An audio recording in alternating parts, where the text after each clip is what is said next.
नमस्कार बच्चों, आज की कक्षा में हम पढ़ेंगे बच्चे काम पर जा रहे हैं। राजेश जोशी जी की एक बहुत ही संवेदनशील कविता है जिसमें बाल मजदूरी की तरफ संकेत किया गया है कि बाल मजदूरी किसी भी देश के लिए एक बहुत बड़ा अभिशाप है। छोटे छोटे बच्चों को काम पर जाता देखते हुए कवि को दुख होता है और वो समाज के सामने इस कविता के रूप में एक प्रश्न रखते हैं कि बच्चे काम पर क्यों जा रहे हैं। राजेश जोशी जी का जीवन परिचय। उनका जन्म 1946 में मध्य प्रदेश के नरसिंहगढ़ जिले में हुआ था। इन्होंने अध्यापन का कार्य भी किया, पत्रकारिता के क्षेत्र में भी कार्य किया और इन्होंने बहुत से लेखन कार्य भी किए जिसमें अच्छी अच्छी कविताएं। इनकी रचनाओं का जो संग्रह एक दिन बोलेंगे पेड़, मिट्टी का चेहरा, नेपथ्य में हंसी, दो पंक्तियों के बीच में, ये संग्रह है बच्चों। इसमें इनके नाम से इनमें किताबों में बहुत सारी कविताएं, अच्छी अच्छी कविताएं हमें पढ़ने को मिल सकती हैं। अब हम कविता का सार देखते हैं। इस कविता के माध्यम से कवि ने बच्चों के बचपन को छीन लिए जाने को बहुत ही प्रभावी ढंग से व्यक्त किया है। जैसे आप लोग भी बच्चे हैं, आप लोग विद्यालय जाते हैं, समय मिलता है तो आप खेलते भी हैं और आप मनोरंजन के अन्य साधन भी प्रयोग करते हैं। लेकिन कुछ बच्चे हमारे समाज में आसपास, अगर हम इस कविता को पढ़ने के बाद ध्यान देंगे तो पता चलेगा छोटे छोटे बच्चे कहीं ढाबों में काम करते हैं, होटलों में काम करते हैं, कारखानों में काम करते हैं, सड़कों पर कागज़ बीनते हैं। इस प्रकार से मन में एक दया का भाव उत्पन्न होता है। हालांकि समाज काफ़ी उदासीन हो चुका है, इन बच्चों को काम पर जाते हुए देखते हैं और हम कोई ज़्यादा इनके प्रति प्रतिक्रिया भी व्यक्त नहीं करते हैं। लेकिन कहते हैं जहाँ ना पहुँचे रवि वहाँ पहुँचे कवि। कवि जो है बहुत ही संवेदनशील और सहृदय व्यक्ति हैं। उन्हें दुख होता है जब वो बच्चों को काम पर जाते हुए देखते हैं, तो उसी दुख को इन्होंने इस कविता में व्यक्त किया है।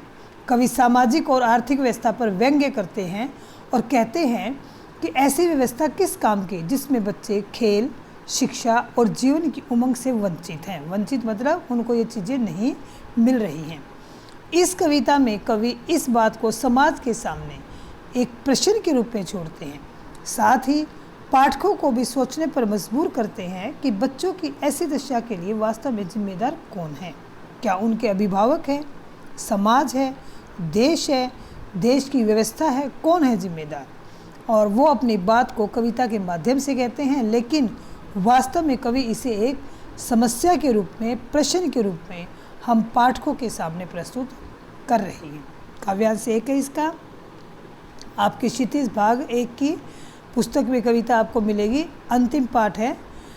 कोहरे से ढकी सड़क पर बच्चे काम पर जा रहे हैं। सुबह सुबह बच्चे काम पर जा रहे हैं। हमारे समय की सबसे भयानक पंक्ति है यह। भयानक है इसे विवरण की तरह लिखा जाना चाहिए इसे सवाल की तरह। काम पर क्यों जा रहे हैं बच्चे। कवि ने कविता के रूप में लिखी है। खड़ी बोली हिंदी का प्रयोग किया है। साधारण भाषा है, सहज है, तत्सम तद्भव शब्द हैं। बहुत ही आसान तरीके से कवि ने अपनी बात को व्यक्त किया है। कवि कहता है कि सर्दी की सुबह में, कोहरा सर्दियों में पड़ता है, सर्दी की सुबह में छोटे छोटे बच्चे काम पर जा रहे हैं सुबह सुबह। कवि कहते हैं कि ये हमारे समय की सबसे भयानक पंक्ति है, क्योंकि देखो कवि ने इस बात को एक पंक्ति में लिखा ना, बच्चे काम पर जा रहे हैं, तो कवि कह रहे हैं ये जो पंक्ति है ये सबसे भयानक पंक्ति है कि बच्चे काम पर जा रहे हैं, यानी ये सबसे भयानक बात है। और भयानक है इसे विवरण की तरह लिखा जाना, कि इसे हम एक विवरण की तरह लिख रहे हैं। मान लीजिए बच्चे काम पर जा रहे हैं, इसको बोल दिया जाए इस पर निबंध लिखो, बोल दिया जाए इस पर कविता लिखो, या इसका विवरण दे दिया जाए कि बच्चे काम पर क्यों जाए, तो ये गलत बात है, ये भयानक है। इसको तो कैसे लिखा जाना चाहिए। कवि कहता है इस पंक्ति को एक सवाल की तरह लिखा जाना चाहिए, एक प्रश्न के रूप में लिखा जाना चाहिए। अब कवि ऐसा क्यों कहते हैं कि प्रश्न के रूप में लिखा जाना चाहिए, क्योंकि जब समाज के सामने ये बात प्रश्न के रूप में आएगी तो उनको अंदर से झकझोर देगी ये समस्या, और इस प्रश्न के रूप में उत्तर आता है। जब प्रश्न पूछा जाता है तो उत्तर निकल कर आता है, तो जब इसको प्रश्न के रूप में रखेंगे इस समस्या को, तो उत्तर के रूप में इसका समाधान आएगा।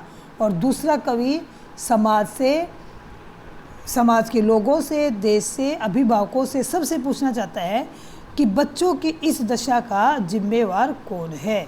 जिस उम्र में बच्चों को खेलना चाहिए, जिस उम्र में बच्चों को पढ़ना चाहिए, उस उम्र में बच्चे काम पर क्यों जा रहे हैं? ऐसी क्या मजबूरी है, ऐसी दशा बच्चों की क्यों हुई है? इसलिए कवि ने कहा है कि ये एक सवाल की तरह लिखा जाना चाहिए। सवाल की तरह लिखेंगे तो उत्तर आएगा और उत्तर के रूप में इस समस्या का समाधान आएगा और लोगों को, देश को, समाज को अपनी जिम्मेदारी का एहसास होगा।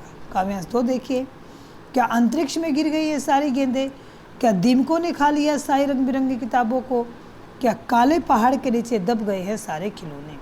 क्या किसी भूकंप में ढह गई हैं सारे मदरसों की इमारतें? क्या सारे मैदान, सारे बगीचे और घरों के आंगन खत्म हो गए हैं एकाएक? अब कवि प्रश्न करता है। पहले काव्यांश में कवि ने कहा कि इसे प्रश्न की तरह लिखा जाना चाहिए। कवि को दुख है छोटे छोटे बच्चों को काम पर जाते हुए देखते हुए, तो कवि अपने दुख को व्यक्त कर रहा है कि ये जो बच्चे काम पर जा रहे हैं, क्या सारी गेंदें अंतरिक्ष में गिर गई हैं जो मिल नहीं रही हैं और ये बच्चे खेल नहीं पा रहे हैं, इसलिए ये काम पर जा रहे हैं? क्या रंग बिरंगी किताबों को दीमक ने खा लिया है? दीमक पता है आप लोगों को, एक कीड़ा होता है और वो चीज़ों को खा जाता है, लकड़ी को, किताबों को। तो कवि कहता है क्या रंग बिरंगी किताबों को, यानी किताबों को, पुस्तकों को क्या दीमक ने खा लिया है जो ये बच्चे पढ़ नहीं पा रहे हैं और काम पर जा रहे हैं? क्या काले पहाड़ के नीचे दब गए हैं सारे खिलौने? क्या सारे खिलौने किसी पहाड़ के नीचे दब कर नष्ट हो गए हैं जो ये बच्चे खेल नहीं पा रहे हैं और काम पर जा रहे हैं? क्या किसी भूकंप में ढह गई है सारे मदरसों की इमारतें? मदरसों मतलब उर्दू भाषा में स्कूल को मदरसा कहते हैं, स्कूल या विद्यालय। उर्दू भाषा में मदरसा कहते हैं, क्योंकि इसमें धर्म की कोई बात नहीं है इसलिए मदरसा डाल दिया। क्योंकि ये जो काम पर जाने वाले बच्चे हैं ये किसी भी धर्म के हो सकते हैं, गरीबी किसी भी धर्म में हो सकती है, इसलिए कवि ने यहाँ पर मदरसा शब्द भी इसमें डाला है। सारे मदरसों की इमारतें, क्या सारे विद्यालयों के भवन किसी भूकंप में नष्ट हो गए हैं जो ये बच्चे विद्यालय नहीं जा पा रहे हैं और काम पर जा रहे हैं? क्या सारे मैदान, सारे बगीचे, घरों के आंगन खत्म हो गए एकाएक? कवि कहता है कि सारे मैदान, बगीचे, घर के आंगन, क्योंकि बच्चों की ये जो चीज़ें हैं, ये जो स्थान बताए हैं, मैदान, बगीचे, आंगन, इनमें बच्चे खेलते हैं। तो कहते हैं क्या ये सब जगह खत्म हो गए हैं अचानक, जो बच्चे खेल नहीं पा रहे हैं और काम पर जा रहे हैं? तो फिर बचा ही क्या है इस दुनिया में? अब कवि को हैरानी होती है, दुख होता है कि अगर ये सब चीज़ें जो बताई हैं, कौन सी चीज़ें, खिलौने, गेंद, किताब, इमारतें, अगर ये सब नष्ट हो गए हैं तो फिर इस दुनिया में क्या बचा है? क्यों? क्योंकि इस दुनिया का जो आगे दुनिया चलती है वो आज के बच्चों के कारण आगे दुनिया बढ़ती है। तो अगर बच्चों का ही वर्तमान ऐसा होगा तो फिर भविष्य का कोई भी हम नहीं कह सकते भविष्य के बारे में कि वो सुखद होगा या दुखद होगा, क्योंकि बच्चे ही कल का भविष्य हैं। तो कवि कहता है अगर वो सब चीज़ें नष्ट हो गई हैं तो फिर इस दुनिया में बचा ही क्या है? कितना भयानक होता अगर ऐसा होता। कवि कहता है अगर ये सब हो जाता, क्या सब हो जाता? गेंदें खत्म हो जाती, गेंदें अंतरिक्ष में गिर जाती, पुस्तकों को दीमक खा जाती, स्कूल की इमारतें ढह जाती, अगर ये सब हो जाता तो कितना भयानक होता। भयानक है, लेकिन इससे भी ज़्यादा यह है, कवि कहता है कि ये इससे भी ज़्यादा भयानक क्या है कि सारी चीज़ें हस्बा मामूल, हस्बा मामूल मतलब यथावत, यथावत मतलब जैसी थी वैसी हैं, कि ये सब चीज़ें तो यथावत है, यानी अपनी स्थिति में हैं। गेंद की जगह गेंद भी है, किताबें भी हैं, स्कूल भी है, घरों के आंगन भी है, बगीचे, सब चीज़ें हस्ब मामूल यानी यथावत है, मौजूद हैं। पर दुनिया की हज़ारों सड़कों से गुजरते हुए बच्चे, बहुत छोटे छोटे बच्चे काम पर जाए। कवि कहता है, कवि को दुख है कि ये सब चीज़ें तो यथावत हैं, लेकिन फिर भी दुनिया में हज़ारों सड़कों से यानी हज़ारों बच्चे, बहुत सारे बच्चे, छोटे छोटे बच्चे विवश होकर काम पर जा रहे हैं। पहले काव्यांश में कवि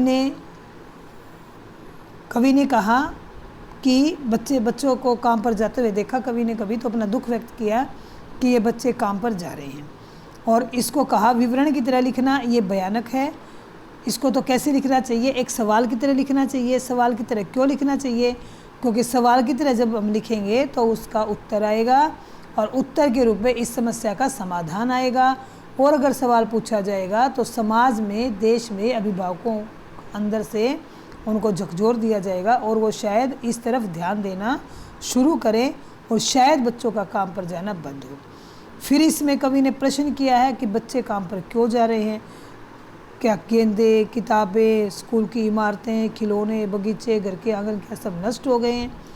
क्योंकि यहाँ पर बच्चे खेलते हैं, विद्यालय जाते हैं, तो क्या ये सब चीज़ें नष्ट हो गई हैं और बच्चे यहाँ नहीं जा पा रहे हैं, खेल नहीं पा रहे हैं, इसलिए उनको काम पर जाना पड़ रहा है।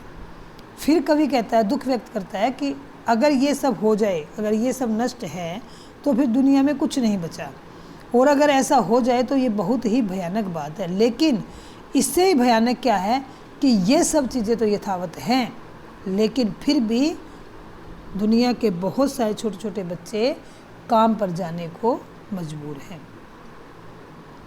अब हम बात करते हैं प्रश्न अभ्यास की। पहला प्रश्न है, कविता की पहली 2 पंक्तियों को पढ़ने तथा विचार करने से आपके मन मस्तिष्क में जो चित्र उभरता है उसे लिखकर व्यक्त कीजिए। कविता की पहली 2 पंक्तियाँ कौन सी थी?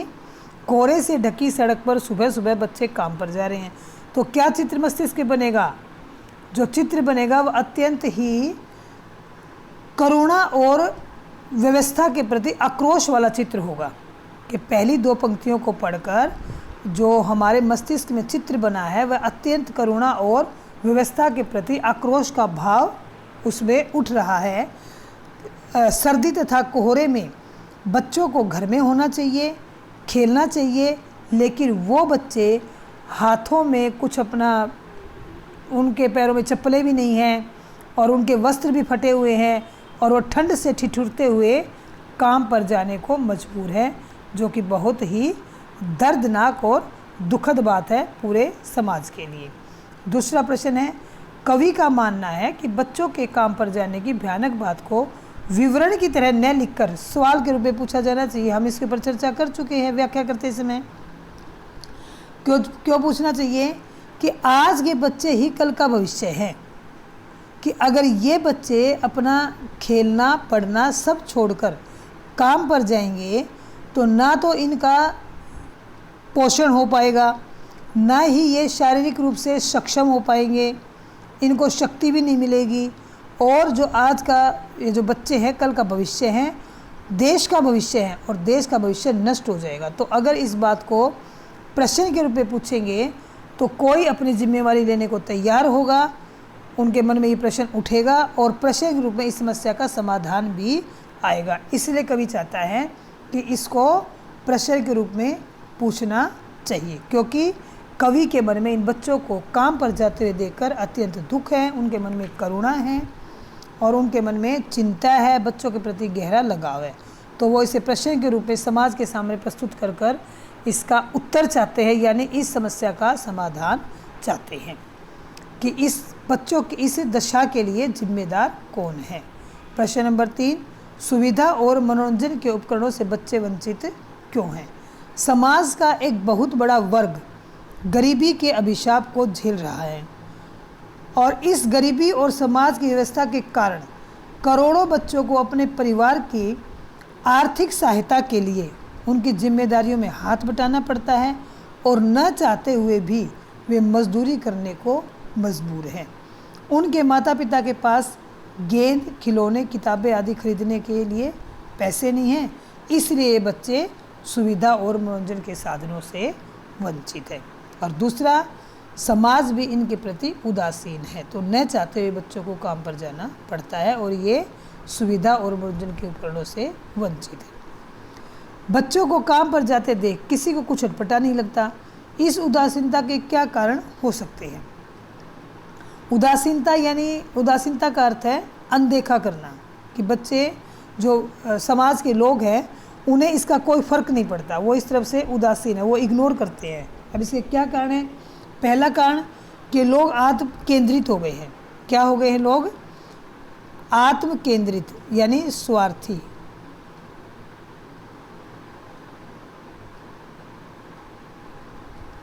लोग जो हैं वो आत्म केंद्रित हो गए हैं, स्वार्थी हो गए हैं।